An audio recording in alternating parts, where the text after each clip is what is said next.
Alright, we're still at Valley Forge now. The house you see behind me is a brick structure. It dates to about 1773, but it could be as early as 1753. They're not really sure. Now, this was the home of Isaac Potts. He was an inhabitant here. He owned a grist mill, and he owned different structures in this area. Now, he was an enterprising man. There's a creek behind me at Valley Forge. This most likely would have been where his grist mill and the ford would have been, along a run. A run was a creek where the structure would be located next to it, and it would power their water wheel. Now, Isaac Potts lived in this house. It was built. It's a very nice structure, as you see. It's been restored to its original state during the encampment here in 1777. Now, this is Washington's headquarters. Give you a little bit of a view. If you notice, the structure off to the side is the kitchen area. They would do the cooking in that general area. Now, around the corner, there's a beehive stove. They would have made bread in the morning there. All the necessities of Washington's encampment in his stay would have been through this house right here. Now, he didn't go into this structure right away. During the winter, he stayed with his men until Christmas, until the huts were built. At that time, he encamped here in this house right here. Now, all around here would be tents, basically a lot of staff, officers, aides de camp would be in the area. And behind this structure, there's some huts. Now, these huts would have been for the elite soldiers, his technically Republican Guard who protected them. That's right behind the house here. Now, this structure is 2 stories. It's a National Historic Landmark. It was declared that in 1972. This structure is open every day. You can go in and it's reconstructed exactly the way Washington stayed here. Down to clothes, sabers, desks, chairs, trunks, beds, everything is original to exactly what they think it might have been looking like back then. Now, during the spring of 1778, Martha Washington joined her husband in this house behind me. Now, coming from Mount Vernon to here is quite an endeavor. She was an older woman at the time. She was probably in her 40s or possibly 50s. Now, for a woman to take a carriage ride or ride a horse, that distance is incredible. You think about that today. If you were to go to Washington today, go to Mount Vernon, it takes about maybe an hour and a half to 2 hours from, about 2 hours from this area in a car. And that's long for some people. Now, this woman would have got on a horse. She would have had individuals with her that would escort her to this area. And she did it. She came here to be with her husband. Now, the structure behind me is local stones. It's exactly like it would have been back then. Everything is original. The kitchen would have been offset from the house. There wasn't enough room in the house to have a kitchen. There would be different people here. Maybe a slave woman would have been cooking meals for the family. Now, during Washington's encampment, there was a lot of individuals coming back and forth through this house. A lot of intelligence, a lot of notes, a lot of different information would have came from this house to Congress, stating that we need provisions, we need continental uniforms, we need blankets, everything. All Washington's orders would have came from this house. On the first floor, as you walk in to the right, is Washington's main office. Now, he would have had staff in there that were helping him dictate letters that were sent out. There would be horses here. There'd be a stable here. There'd be guards here. There would be pickets in the general area. And this was just a beehive of activity, this house, during the encampment. Now, he had a lot of different people that would go different places.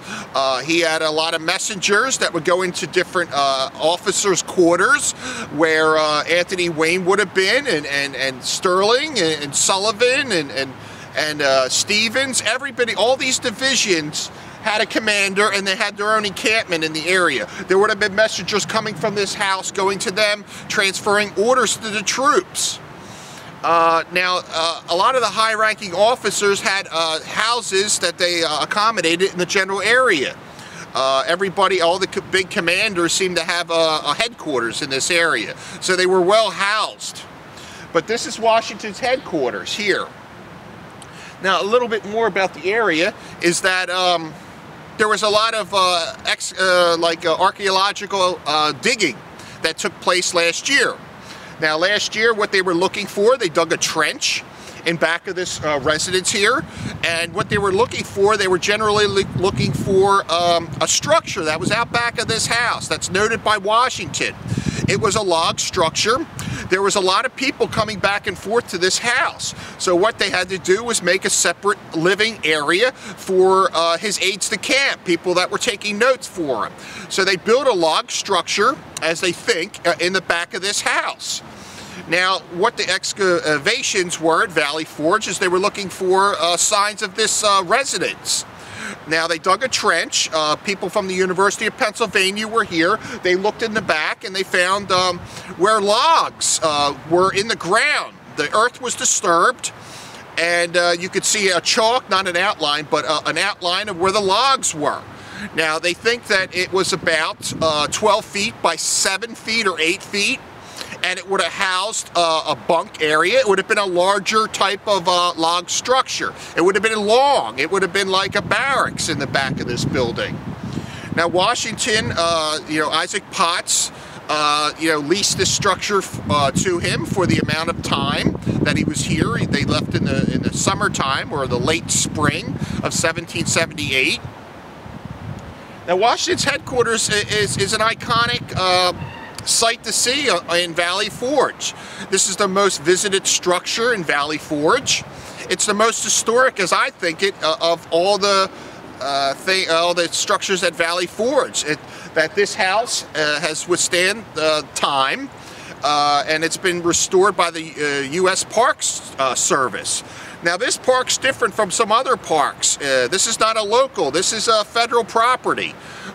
There's federal, there's guys from the Park Service. They have vehicles and they patrol here.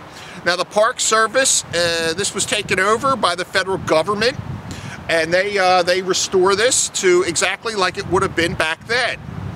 Now, what they're thinking about doing, the federal government, is making this the center for the Revolutionary War history. Everything that's done during the Revolutionary War, as far as artifacts, they want this park to be the showcase of the American Revolution, and they're working on that now. Now, a lot of these structures, there's a train station in back of me that was completely restored. Now, inside there's artifacts that were found during the excavation at here. About 5 years ago, there was a privy. They went into the privy behind here, and they found belt buckles,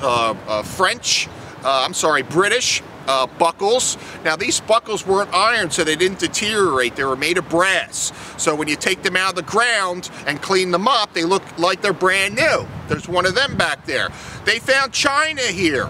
Now, china would not be of that quality, wouldn't be in this house. Most likely, Martha Washington brought her finest china with her to be with her husband here during the encampment. Maybe a couple pieces were broken.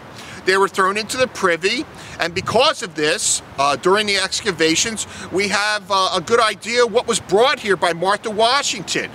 Some of it was imported. It was from most likely England, which is kind of strange. But there was different implements that were used here too. They used pewter knives and forks with bone handles. They found a couple of those here also. Now, generally, this is an area where a lot of people traverse during the summertime. I like filming in the wintertime because you get an aspect of what this place looked like during that time.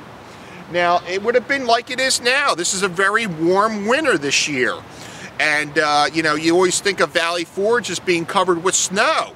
It's not. It would have looked exactly like it is now. It would have been a dry area. It wouldn't have rained a lot. It would have been, the trees wouldn't have leaves, of course. But this is what it would have looked like. It was a temperate climate, and it wasn't like some of the things that portray Valley Forge as always being a quagmire of snow and mud. Now, the mud is different. There would be a lot of mud here. There'd be mud all over this area because there'd be coming and goings of wagons and people and messengers. So all the grass, the nice grass you see in front of me, wouldn't be here. It'd be completely a quagmire, like I said, of mud. Now, Washington stayed upstairs. He stayed with his wife in an upstairs room here. When this is open, you can go inside and basically see exactly what's going on. But this is a historic structure, and it's on the park here in Valley Forge, and it's open. So if you guys want to come down here, this is definitely a structure I would suggest seeing first before any part of the park.